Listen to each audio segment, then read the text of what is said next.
So the first question I've got is to yourself, Carol, which is, what have been your biggest challenges in supporting the well-being of children in care? And that comes from, well, I'm not sure. I'm probably not going to say the names because some of them are on abbreviated names. So apologies that I'm not going to say who they're from, but that's the first question to Carol. What have been your biggest challenges in supporting the well-being of children in care? Well, it's such an interesting question. I think that the biggest challenges for the well-being of children in care is inconsistency and discontinuity in the networks of people who are around them. So this has already come up today. You know, this constantly having to retell the story, excuse me, the discontinuities in their social worker, the lack of time that the social worker is able to spend.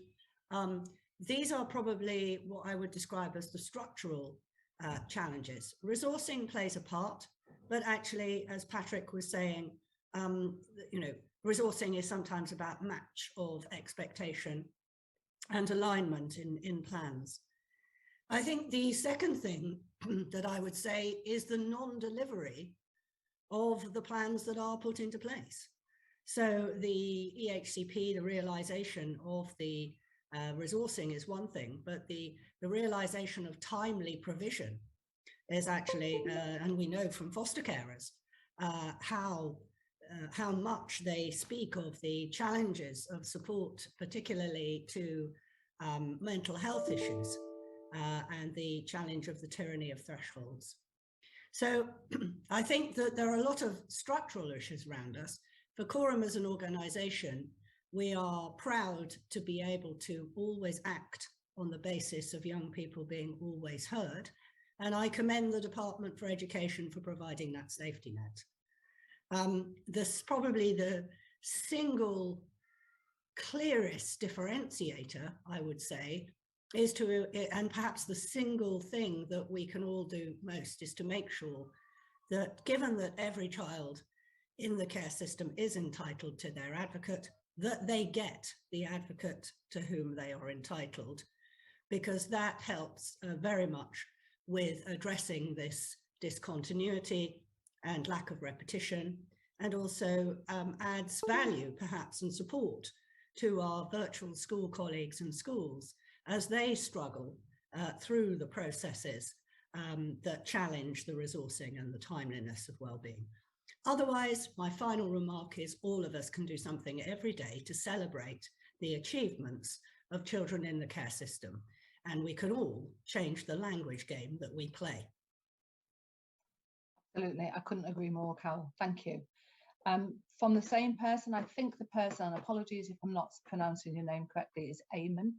And it's a question for Patrick, and it says, what level of support can schools expect from a virtual school? Well, schools should perceive virtual schools as their key partner to ensure they are getting all the resources to which they're entitled to. So I've mentioned about the role, and Rita referenced it, as the virtual school is a single point of contact within the system. So the corporate parent should be accessed by the school via the virtual school. So you shouldn't have to call social care duty departments and be put on hold and people trying to work out who the current social worker is. That should be via the virtual school. They should ensure that they are making those contacts for you and ensuring professional engagement. You shouldn't have to check the progress of the HCP application. You shouldn't have to check where they are on a CAMS waiting list. The virtual school should be providing that service for you. It should be your link into the system and all of the professionals around the system. Schools do a wonderful job every day delivering the education for these young people. It's our role to, as virtual schools, not to replicate that, but to facilitate that, to ensure that you've got all the tools available within the system. I think you're on mute, Rita. Apologies. Where do they go if they're not finding? Because you've used, you know, the word should. You should be able to access this. You should be able. Where is their reference point if they're not being able to find that? The virtual school head teacher is the lead professional for all of the services that I've just described. So it's the virtual school head teacher. It's my responsibility to ensure that that's happening within my area. So the buck stops with the virtual school head teacher about any issues you're having as a school for the education of the child in care. That's a statutory role, it's a statutory function. And of course, there's the umbrella organisation of NAVISH that schools can address for structural problems. Again, the buck would stop with me as chair. Okay, thank you. So I have a question now from Charlie T, and the question is on the topic of employability. What do you think local stakeholders could be doing more to support post-16 and care leavers in that aspect? Now, that question is addressed to yourself, Patrick, but I would also say that I am going to cover some of that as well in my presentation this afternoon, but that doesn't mean that we can't talk about it now as well. So if you could just address that, it's the what could we be doing more of to support them post-16 into employment? First thing I'd say is we could vigorously lobby the government to extend the statutory funding so that post-16 students have access to some type of resource from the local authority. They currently have nothing. That's the first thing. Also, I believe that a local authority should be placing their employability offer on an equal footing with their national education standards offer. So basically, apprenticeships are equal to A-levels. There's no hierarchy here. We're not Victorians. We believe that individual pathways have equal value. So that's something that should exist within a local authority. They should have a lead professional. I think they should be liaising with local businesses, for example, to ensure that there's a good apprenticeship offer for young people. There's actual places made available for care leavers. And actually, why doesn't the local authority take the lead on that and ensuring that they are making that offer? Why isn't the local authority having ring-fenced apprenticeships for care leavers? In my view, that should be responsibility. Another thing we keen to develop is contractors. When the local authority contracts out something, why not make it a requirement of that contract that certain opportunities are given by the provider for care leavers? Otherwise they don't get the contract. That's what I would be looking to do. Finally, you have to make sure young people are ready to access these type of offers when they come along. So from quite an early age, to start to prepare young people for the world of work, to make that part of what a virtual school does, just as we prepare them for public exams. Okay, and also to continue to support them as we would our own children if they are going into employment or further higher education, continue to support them. You know, supporting them on the journey is really important. 30 to 40% of care leavers will withdraw from a course and never return. And some of those are citing the lack of support, both in how to understand the process, the funding mechanisms, the accommodation issues. We would support them if they were our own child, and there's no different.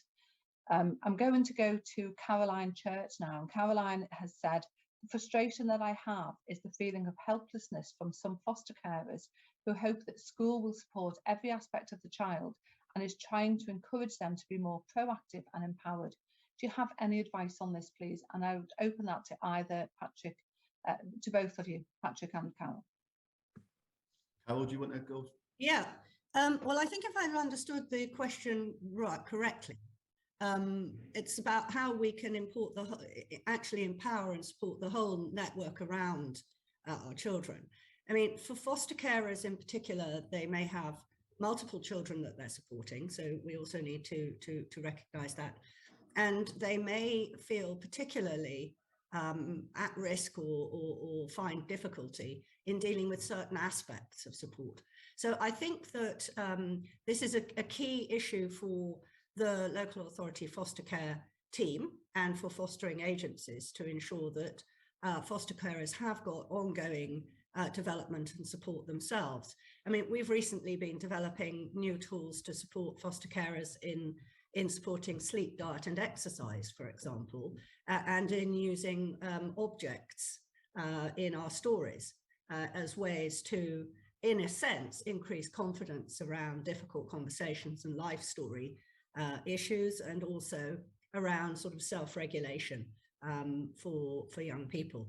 But there isn't a magic bullet to this. It is a constant journey of support and training and open communications. And I wish there were a clearer magic bullet, but there isn't. So we have to make sure that the issues that are being faced are openly aired, and that there is always a proactive approach to, you know, the answer always needs to be yes, even if it's closely followed by but. So yes, we could suggest this, rather than, well, there's nothing we can do, or you'll just have to struggle. Okay. Patrick, do you have anything you want to add on to that? I'd say there are two key parts to it. First is training, upskilling. There should be a statutory training offer to foster carers around education to give them the confidence of navigating the system. That should be the responsibility of the local authority, of the virtual school, and also advocacy. Something we're very concerned about in the field of children in care is unofficial exclusions, sort of off the books exclusions. Foster carers are often pressured by schools, we find, to take young people out of school to have them at home. Is completely illegal.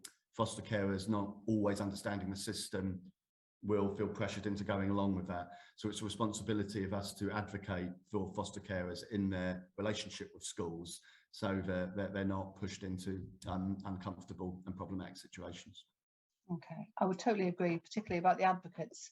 And I think the advocate should follow a young person should have access to an advocate, not just for an issue that they've got, but they should have access to an advocate both in school, further education, higher education, and employment. I think one of the things is that, you know, children often say to us, I didn't leave care, care left me.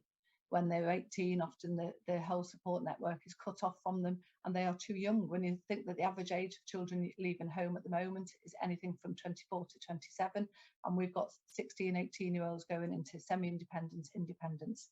So I completely agree about that. I've got Jeff O'Hora, should look after children who have gone on to being adopted, maintain a PEP. I think that would be for yourself, Patrick. They should. It's not a statutory requirement. There should be an equivalent process within the school that supports the parent. And again, the virtual school continues to have a remit. So we would provide advice and guidance. We stop being the corporate parent. We become someone who supports the new parent. So should they? Yes, absolutely. An equivalent process should exist. It's not required to by the system, but it's something the virtual school should be advocating for and supporting the parent to manage with the school. So yes, is the short answer. Thank you. I've got one for Carol here, and this is from Linda B. And Linda says, Carol, you mentioned changing the narrative, which I think is key. How do you suggest that we do that? So how do you suggest that we do so from a school perspective? Well, that's such an interesting question. And I think that, firstly, there's nothing to stop schools from doing it. Perhaps all the championship of all of us with individual schools is important, and them using the available opportunities. So, for example, you know, we might be celebrating International Women's Day. We might be doing events for a whole range of different milestone days. And schools can actually celebrate success opportunities, or as in the case of the child that I mentioned before, where, you know, specifically inviting that child to share their success in assembly. Again, there isn't any magic with this, but at a national level, I do think it's really important that with our professional bodies, with our teacher organisations and with our foster care networks and so on, that we have a concerted effort to stop making it worse. We are all making it worse every day. We are all still organising those meetings during lesson time. We'll just stop it. We are all putting abbreviations onto the register, or blurting something out. You know, these are the things that the constant corrosive effect for children. And we can see the huge difference that it makes. So one of the things that's very important as today is that young people who have grown up and come through the care system, they are enormously important champions and advocates for those who follow them, and for children in care to actually see examples and role models of success. I think we could do a great deal more across all of those fronts. But I do actually really commend us very passionately today to say it'll only change if each and every one of us actually change. I couldn't agree more. Thank you. Patrick, do you want to comment on that as well, or shall I move on? I certainly agree with everything Carol said, and I think it's important to acknowledge from the beginning that the system is not currently geared up to be attachment and trauma aware. It's geared up to achieve short-term goals. So we are dealing with a system which is not designed to be friendly to the type of issues that we have. We need that systemic level change to make that happen. And as Carol said, it's a collective exercise we all have to be a part of. If I could comment with one more point, Yes, I do want us to air, or at least create a space for the significant interface between care experience and special educational needs and disability. And I do think that it is an outrage that if you look at the outcomes and subjective wellbeing measures in the Bright Spots programme for young people leaving care, that they all get worse. And in particular, the key arena and the key challenge is young people living with long-term conditions and disabilities. Well, that is totally inexcusable, because it's not only the care system infrastructure that they should be able to depend upon consistently and reliably, it's also the wider special educational needs, disability and health system. And we clearly haven't got that right for children in the care system if young people leaving the care system experience this massive drop-off as they try to navigate to their independence. And of course, they share this issue with other young people with mental health issues or with disability and special educational needs. So collectively, we really need to make sure that for our children, this stops. And the evidence is there, Carol, as well, isn't it? There have been so many studies about what happens to children when they leave care. All of the horrific statistics are there about the homelessness, the drug abuse, the prostitution, the suicide, the mental health issues, unemployment, the custody, going into prison. It really is important that we pay attention to those statistics, and we don't see them coming down. That is true, Rita, absolutely. But I am a huge believer and advocate in a positive social norm. The vast majority in the care system of children in the care system are never known to the criminal justice system. Let's talk about that. Let's talk about the fact that in the main, the children and young people in the care system like school, are enjoying school, and are making their way in the world, and are in fact never known to these other arenas, because otherwise we are constantly ploughing the narrative of stigma. Okay, so that for me is about looking at what has made those successful. What treatment have they had? What support have they had? Is it different to the support that the other statistics that we're talking about, the young people that do go into that? There's a piece of work there. I'm conscious of time. We've got time for just one more question, and then we're going into our open networking where we can continue the conversation, that the narrative from Carol.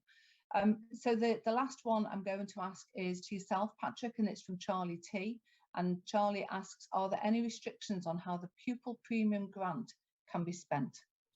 Yes, there are, absolutely. It has to be spent on the education outcomes of the children in care, on the education outcomes. I think that has to be rigorously monitored, that a local authority is doing that. I think there's a real danger it can be used to offset underspend in other areas.